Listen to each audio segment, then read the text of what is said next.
Palad, nasa bukid na naman tayo. So sisilipin natin ang ating palay. Yan. Yan. Hinog na. Siguro mga next week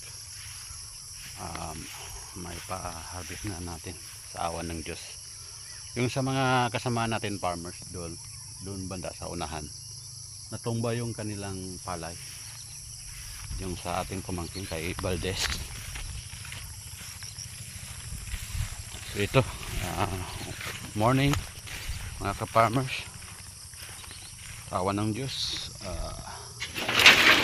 naka-survive din yung ating palay kahit na maraming pagsubok na nararanasan natin sa ating pagpalay, no? Maraming kalaban ng ating tanim. So dito tayo sa gilid mga ka-farmers. Yan, dito banda sa gilid ng ating pilapil. Yan yung bunga ng ating palay farmers. So tamang tama ito mga next week, sana hindi matumba itong ating palay. So ito yung nilagay natin nung last na pumunta tayo dito, panakot sa daga. So yan. So yun na nga, ito yung pagbunga ng palay natin na medyo nakabawi tayo sa kanyang bunga. Ay dalawang sunod-sunod na pag-harvest natin, medyo talagang dihado tayo sa kapital. Ay hindi maganda yung resulta, no? Kaya ito, tawid tayo dito sa ating pilapil. Tingnan yung mga ka-farmers, kahit na matanda na itong palay natin, no? Tinitira pa ng mga daga. So yan, maganda talaga mga ka-farmers kapag malinis yung ating mga pilapil, no? Ayun, no? Daga talaga, kahit na umaga tumitira sila. So makikita nyo dyan mga ka-farmers. Yan, tinitira pa ng daga lahat ng bata pa na palay, talagang tinitira nila.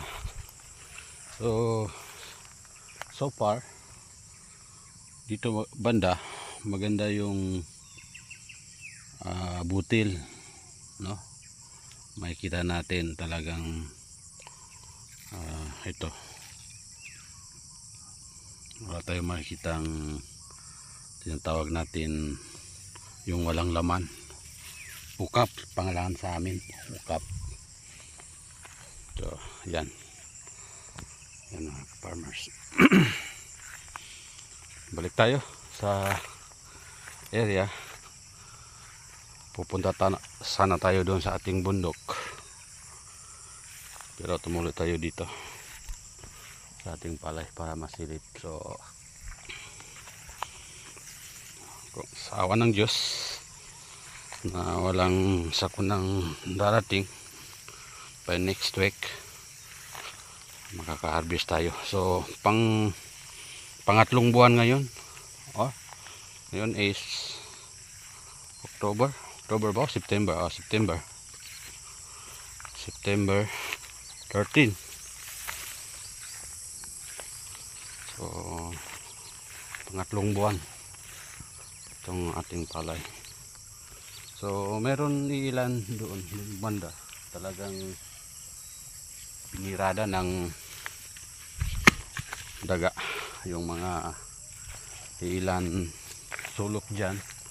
Yung makita natin na maninipis yung bunga, ibig sabihin yun yung binira ng mga pesting daga sa ating palay. Ito mga ka-farmers, daming bunga ng guwaba. Yan, kasi every time na mag-abuno tayo, so nilalagyan natin ito kaya dumami yung bunga. So yan mga kagintong palad, maraming salamat sa patuloy na pagsuporta sa ating munting channel. Naway pagpalain kayo ang buong may kapal sa suportang binibigay nyo sa ating Gintong Palad channel. Maraming salamat sa inyo. Silipin natin yung huling